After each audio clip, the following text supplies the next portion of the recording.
Welcome to On the Issues. I'm Councilman Jim Waring. Joining me on today's show is the City of Phoenix's Public Works Director, Felipe Moreno. Felipe, welcome to the show. We really appreciate having you on. Yeah, thanks for having me, Councilman. It's not your first show, but I think it's your first time with us, First so we time. appreciate you making the time. Of course. You want to tell us a little bit about yourself? You've been with the city for 25 years or so, but not always with Public Works, so maybe you can talk a little bit about your moving up through the ranks to be Public Works Director. Right. Thank you for having me again. And 25 years, you're correct. It just hit that in March. Seems like yesterday, but it's moved fast. Started actually in the Human Services Department as a caseworker in the Head Start program. So working with the preschoolers out there in the community. And my background is really in social work and psychology. A lot of people don't know that. So doing that for 6 years really got me connected with the community and just the important work the city does. I was fortunate enough to apply and be accepted into the then Management Intern program. Now it's called the Management Fellow program. A lot of senior staffers started in that program, for sure. Right. Yeah, and so Gina Montez was actually the Deputy Director at the time in Head Start, and she encouraged me to apply. So I did, and that really took me into a whole journey of local government and the important work we do across the city in many departments. And so did that for a year, and when it was time to kind of figure out my next chapter, really wanted to stretch and do something totally different, and so got an opportunity to come work for the Public Works Department as an admin assistant in the Solid Waste Division, and I took that opportunity and fell in love with Public Works and what we do, and been there ever since. So 18 years in Public Works, just different roles, and been the Public Works Director coming up on 2 years in October.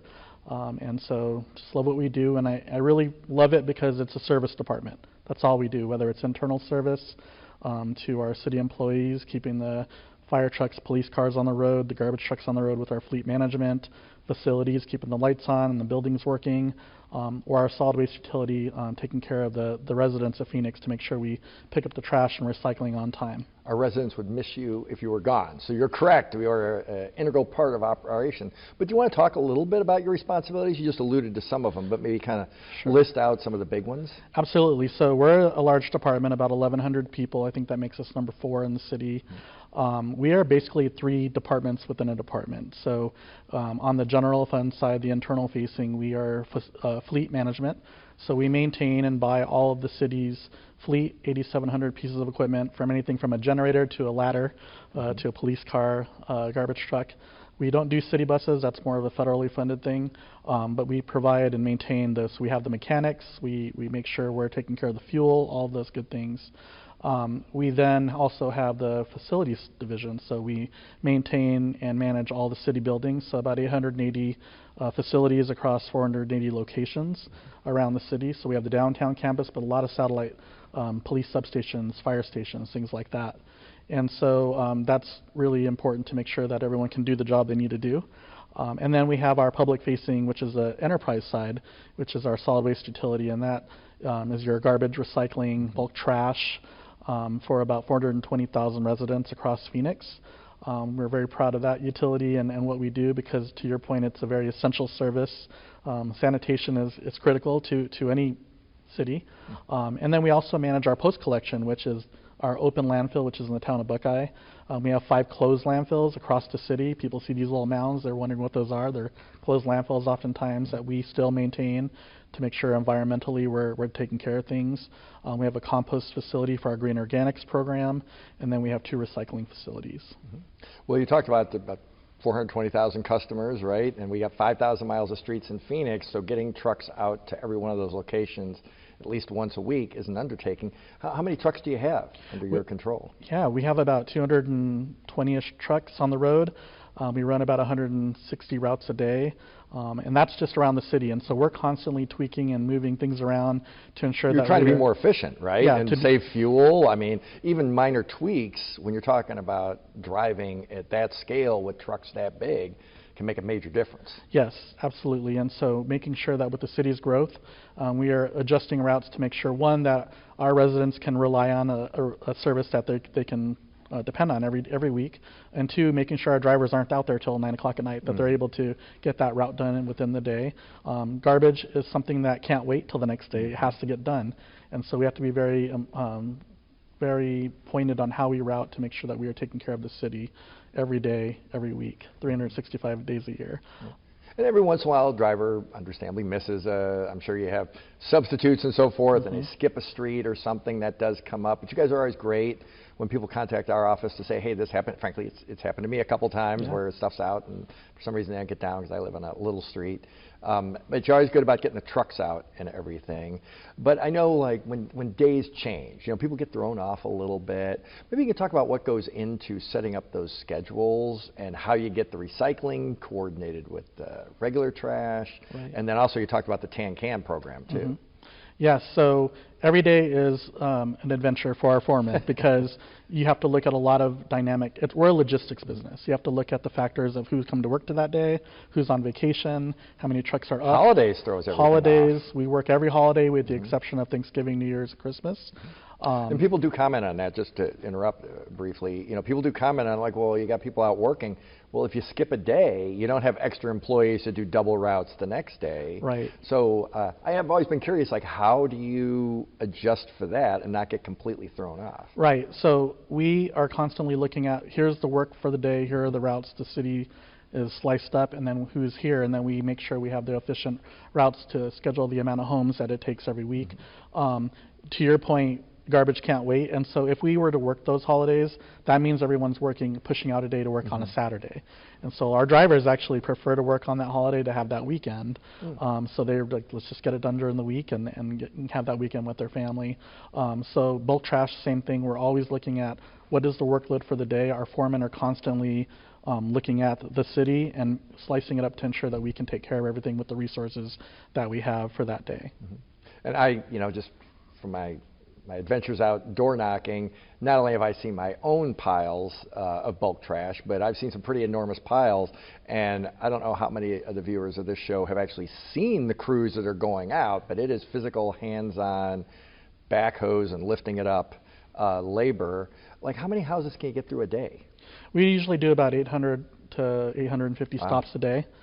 We have a two-man crew. We have the Kubota, the tractor, and then the rear loader.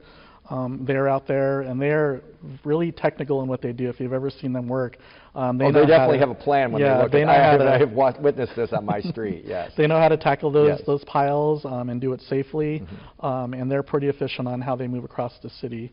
But yeah, we have about 800 to 850 piles every day out there. Yeah, some of the piles look like Mount Vesuvius or something sprung up through the street. But you guys get it done. Recycling, that's another, obviously you've mentioned the landfills, you mentioned closed landfills. Obviously at some point you run out of space, or the landfills are expensive, like we have to pay for that or rent it or all the things that go into that. So, we're trying to keep stuff out of the landfill. How effective is our recycling program? I know in our house, we really try to make that a priority. My parents did as well when I was growing up, when such things were more nascent. But has there been expansion in the program? I know there's questions about purity of the product that you get and so forth and what you can do with it. Maybe you can talk a little bit about where does it go? Sure. How does it help the environment or the city taxpayer, when we run a recycling program? Because not everybody does. Right. And one of the things that's unique about Phoenix, we look at waste diversion rates, and you see these big diversion rates across other cities and other states. What's unique about us is we don't have mandates. We don't require these programs. So because it's a voluntary program, we're very proud that we have such a high participation rate. It is a high participation rate. This is residents who choose to do it because it's what they believe in, not because we're forcing it on them. So we have about an 85 to 88% participation rate. And of that, and your district's a high user of recycling. Yes. And the last statistics I saw, we were number one, which didn't really surprise me because, again, when I go out door knock, I'm in neighborhoods. Pretty much in District 2, you never see just a green can. Right. You always see the green can with the blue can. Absolutely. That never really occurred to me till those statistics came out.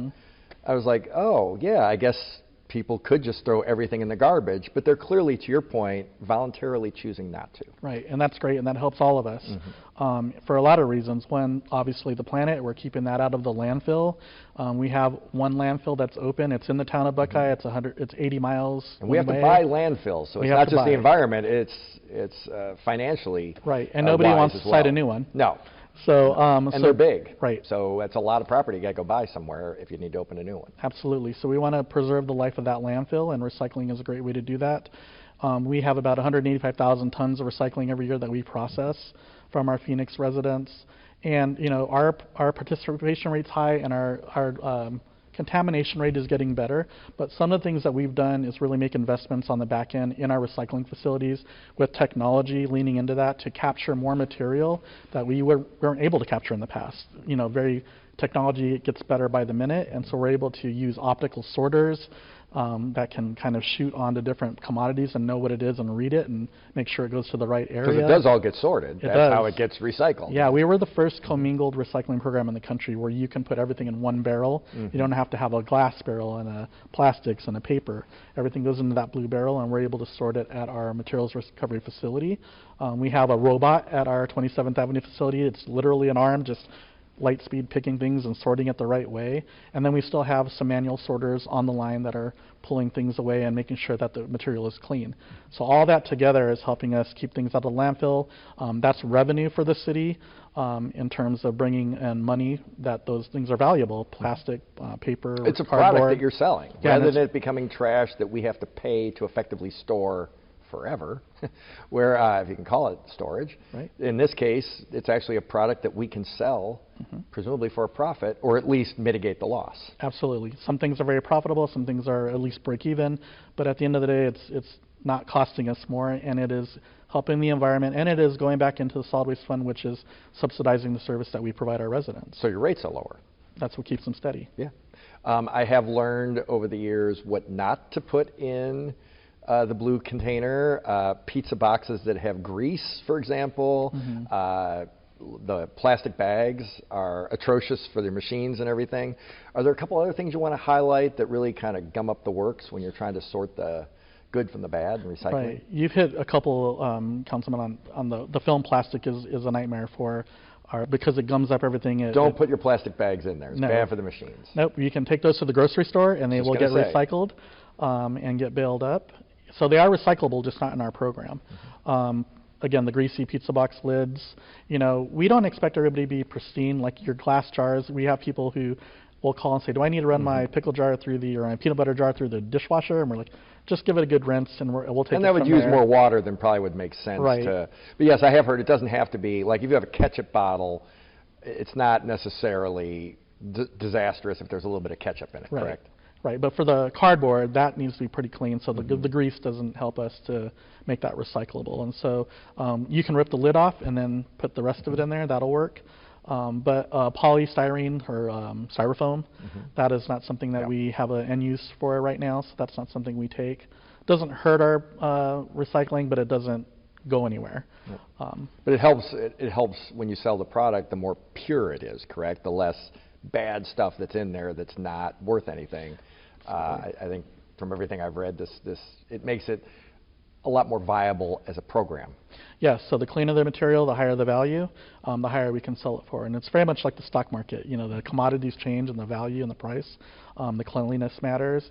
And so the more that material is clean, the better we can sell it off for and ensure that it gets recycled properly. You're a true capitalist, Felipe. We appreciate that very much because it really is us trying to defer costs and help people get the products that they want and they can reuse. So, there are other cities who have canceled their recycling programs. We're in no danger of doing that, correct? No, and I think one of the things that separates us from other cities that have had to go there is we own our own assets. So we control our destiny in some respects, and we've made the investments to make sure that we have the technology to have a clean commodity that we can take care of. We're able to manage that landfill that we own and operate. And then with the compost facility, being able to add the organics component, we have that tan can that's available to 150,000 Which residents. is relatively new. That's been in my time in the council, which goes back a ways. I'm guessing 2012. I was going to say 10 years, so you're telling me 13, so reminds me that I'm an old codger. But I use a tan can, particularly where you see a lot of trees and so forth. I know it's a heavily used program up in North Phoenix. I think you guys charge me, $5 a month for the tan can. Right. I think that's been pretty constant over the 13 years. But really, again, keeping that green waste out of the landfill, my garbage day happens to be today, and mine's filled up again. Pretty much most of my neighbors have a tan can too. Right. So. Yeah, so about 36% of what goes in the trash is still recyclable, and a lot of that is the organic. So that tan can is helpful to get that extra green waste out of the garbage, out of the landfill. And we have very ambitious zero waste goals to preserve that landfill and be in line with the Mayor and Council's climate action plan. And so organics is really the needle mover for that. It's heavy, it's a lot, and so we're looking for more ways to continue to harvest that material and compost it. I don't claim that I go out every weekend, but I do have a lot of plants, and they just take maintenance. I sort of like doing it myself. My neighbors must too, because I do see them, and I don't see crews of people. I see them sort of out doing it. But you do realize, wow, I would fill up a whole nother garbage can with this. There wouldn't be any room for my trash otherwise if we didn't have the Tan Can program. So that is something I'm glad I was able to participate on when that got initiated. But that program's been successful. I mean, people are using it. Is it expanding? It is successful because it's still been a pilot and we haven't added resources to expand it citywide. We are currently looking at ways in a plan over the next few years to expand that program so that it's offered to more areas. But when we did the initial launch, we really took time to look at across the different districts where are the areas of opportunity, because there's a lot of neighborhoods that are zero-scaped. There's not a lot of green, and we didn't want to focus on areas where there wasn't the bang for our buck, so to speak. So everywhere where there's a lot of green and good green waste to get, we wanted to make sure we were tackling those areas. Because, of course, that's a separate truck, and so you got to run the trucks, and you want to run trucks places where there's one can in a whole neighborhood. Correct. I mean, you got to be efficient, too. Now, I assume you have a whole staff who's looking at things like that on a pretty much continuous basis, the same way, like we had Chief Orender in here a while ago, and, they're in real-time mode trying to send police to where the crime is. You're trying to send your staffers to where the garbage is in the most efficient way possible. Yes, and we're actually leaning into more and more technology, so we're working with our dynamic routing system. We have technology in the trucks. It's called AVL, Automated Vehicle Locator. So that tells us everywhere. It looks like a Pac-Man machine on the screen where these trucks are all over the place. There's never any doubt if they skipped your house. Yeah, we know where the trucks, just like we know where the police cars are, we know where the trucks are exactly. at all times. We know and where they're at. We know all that. Correct. And so we're actually looking to up the ante on that technology and really look at dynamic routing, so routing on the fly. So if this truck finished their route, we know where the nearest truck is for an area that needs help, or maybe the truck broke down. What's the best way to send a truck over to help and get that neighborhood taken care of in a timely manner and do it efficiently and not send a truck from across town over there just because we're looking at paper maps. And so the more we can utilize technology for that dynamic routing, and again, a logistics business, much like Amazon or FedEx or any of those companies, we want to look like that to make sure we are very nimble with our resources and able to take care of our community safely, efficiently, and get everybody home in one piece. And those are specialized fields where it's a lot of moving parts, a lot of puzzle pieces, so it's not the easiest thing to do. You did touch on something that just occurred to me. I will see buses broken down every once in a while. I don't really remember ever seeing one of our garbage trucks broken down. I mean, where does one go to buy garbage trucks? How do you maintain them? I mean, it's not the same as other vehicles. No, so we maintain them in-house. We have our heavy equipment mechanics. We do have some vendors that work on specialized, like the engines and things like that, they're specialized expertise, or warranty work. But we have various vendors that provide garbage truck cabs and then chassis, and we kind of mix and match and buy the best solution for Phoenix. Not all garbage trucks are created equal. You have, with us having alleys in Phoenix and curbside, we have to be very careful on the width and the length of trucks, the gripper arms that we use to make sure we can take care of the big black containers in an alley versus the 90-gallon container and not crush them in half. So we have to really spec out a Phoenix truck versus other areas that might just have a certain type of collection model. We have smaller garbage trucks for dense infill communities where there's not a lot of room to move around. So we are very careful on making sure we have the right solution for the right community, and then we maintain those ourselves. And then we have rover trucks out there, so hopefully you're not seeing them broken down very often because we have people out there on the fly fixing them on the road and getting them back up so that they can keep on route. Yeah, I can't remember ever actually seeing one of them break down, but they do have a lot of wear and tear, just by definition. They're on the road almost every day, basically, except for the couple days you mentioned. And you got the arms, you got a lot of moving parts, you got a lot of things crashing into the beds. Like, how long do the garbage trucks last? Right, so typical life cycle of a garbage truck is 7 years. We run them as long as they'll have us. So some trucks, they're a champ. They'll be there 10 years, still running strong. We're going to keep them in the fleet. So we work closely with our fleet division to ensure that they're looking at each asset and saying, okay, maybe we can refresh this and put a new body on, give it another 5 years versus buying another $500,000 garbage truck. We can put maybe $100,000 in and get a half of the life out of it. So we try to mix and match and do refreshes where we can, and then sometimes you just got to replace it because it's just done and it's costing more than it makes sense to fix. Just like our personal vehicle, you have to make those decisions. And so we're very mindful of each asset and really looking at what it's giving us and how long it can last for us. Yeah. Now, your employee base, you said 1,100 people. You want to break that down? Like, how many are working on the trucks? How many are fixing the trucks?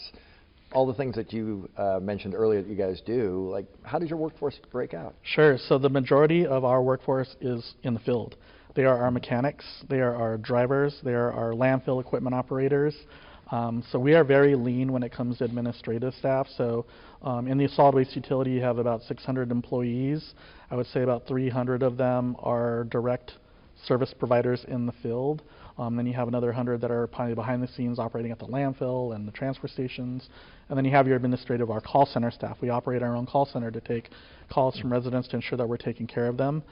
We have our accounting and billing because we are an enterprise. We have to make sure that that's accurate and we're taking care of their billing needs.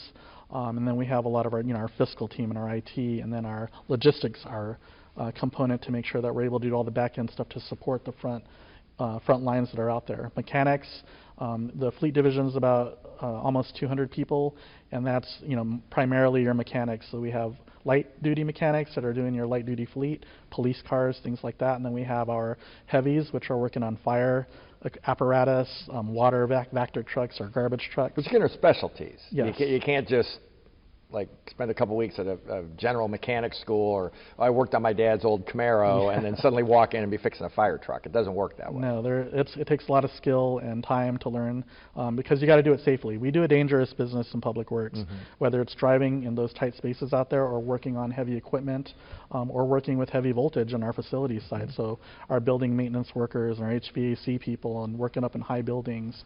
So we are heavily field focused. We are proud of that because one of the things that I love, and again, being a social worker by trade or by school, service is really important to me. And so working in a department that is so dedicated to just serving others, whether it's our internal city employees or our community every day, really resonates. And that's something to be proud of in our department, and they really take that seriously in public works. So like, how long does it take you to be trained as a mechanic who can work in your department? Like what's a typical, like maybe you graduate from high school or you go to college and you get out and you're like, I really like working with my hands. Like, how long would it take to get a job with you? Right. So if you're looking to be a mechanic, I would say about 1 year to 2 years. And actually, we are really leaning into apprenticeship programs. Finding people to want to do this work is getting more and more challenging. So the city has its own apprenticeship We programs. do. We operate our own program. We have 4 apprenticeship programs. We have our solid waste equipment operator, so you can come in off the street, and if you want to be here and serve your community, we can get you your CDL, your commercial driver's license, and teach you all the things about being a garbage truck driver. So it's a 2,000-hour program. So you don't have to go around to different schools or anything. You can just come to us. Yep, we take care of you. We have that program has been around for about 8 years now, and everyone pretty much is still working here or in some part of our operation. So it's been highly successul. How old do you have to be? 18. 18. And so I'm sorry, I'm making a recruiting pitch here. Oh, no, this is great. I want people who are watching at home who maybe are looking for an opportunity. There's one sitting right here in front of me right now. Yes, and so there's an equipment operator, and then we just launched our building equipment operator. These are the people who work on our facilities doing basic plumbing, electrician work, HVAC, and we will teach them. And there is some schooling that we pay for to help them get those certifications, and then they become a full-fledged city employee. Again, don't have to have prior experience, just the drive and the willingness to serve. We have our electrician program, which is the oldest in the city, and that's to be a journeyman electrician. That requires, it's a few years of training, but that's all on the job, and some schooling that we take care of. And then we do have our equipment service worker program. This is the mechanics, so coming in and learning all about mechanic work, light duty, heavy duty. We bring you in, train you up, and then you get a job with Public Works and you start fixing those. And after you had your career with the city, I would imagine you'd also be really marketable in other walks of life as well with all that training. Absolutely. Yeah, but what we're finding is people want to stay. They're getting that training and they really believe in what they're doing here. And there's lots of opportunity in Phoenix. You know, we're a large city, whether they stay with this department or move on like I've done and many people have done in their careers. It's a good place to work and be in and be part of. Well, you mentioned something I found it interesting, your background, because I didn't know about your scholastic background. But I do think it's interesting, the people I meet at the city of Phoenix, not unlike the military, like they route you around a little bit. You have an opportunity to do something different if you want to make a change or you just want to try something else. You certainly did it, obviously successfully, you're department director. But you know, you're not the only one where I've had that same, it's interesting, you know, they came from a military background, but now they're doing this or whatever. Totally different than when they first came to the city. Yeah, and I think that's the beauty of working in Phoenix is they really support growth and opportunity, and it's a great place in that you can move around and reinvent yourself over and over without truly starting over. You can still, you know. Yeah, you're still in familiar surroundings. Correct. And so forth. Yeah. Right, and there's lots of opportunity to just give back in different ways, and this city is very good about promoting that. Well, listening to you talk, you remind me, you know, Ed Zerker, the previous city manager, he always told me, you know, we produce one product, clean water. We are a service organization, and you know, most of our budget is people, not necessarily materials. Now, you obviously have the trucks and everything, and the landfills and so forth, so you've got a lot going on apart from just the personnel. But it is really heartening to hear that people are staying at a time where, frankly, whenever you do a survey, particularly people under 40, you know, they want to be able to stay home. Obviously, everything you just highlighted, there's no staying home. You can't be an electrician and stay home unless you're just working on your own house. You really have to get out there, obviously, the garbage trucks and so forth, really everything you do. So it is great to hear that we are being proactive in getting people to take these jobs, because these are jobs that have to be done. Yes. We can't not do them. The fire trucks have to be fixed. The police cars have to be fixed. The garbage trucks have to run every day. The people picking up the bulk trash. And we appreciate all of it. I do as a citizen. You're an enterprise fund, so you really have to sort of, forgive the phrase, eat what you kill. I mean, you have to, you know, charge a certain amount. It's not built into just the basic taxes. So really appreciate all your work. I mean, we could go on and on, but we're getting close to the end of our time. But really appreciate you coming on. I hope this was really instructive for the people who have watched to the end. I know I learned something, and really appreciate all your efforts, Felipe. Thank you for being here. I appreciate it, Councilman. Thanks for having me. And to your point, we are always hiring, so come work for Phoenix. Awesome. Yeah, and you're always great working with our office, and we really appreciate it. Great. So thank you very much. And if you have any questions or comments, please call my office at 602-262-7445, or send a message online at Phoenix.gov/District 2. And I look forward to seeing you next time on The Issues.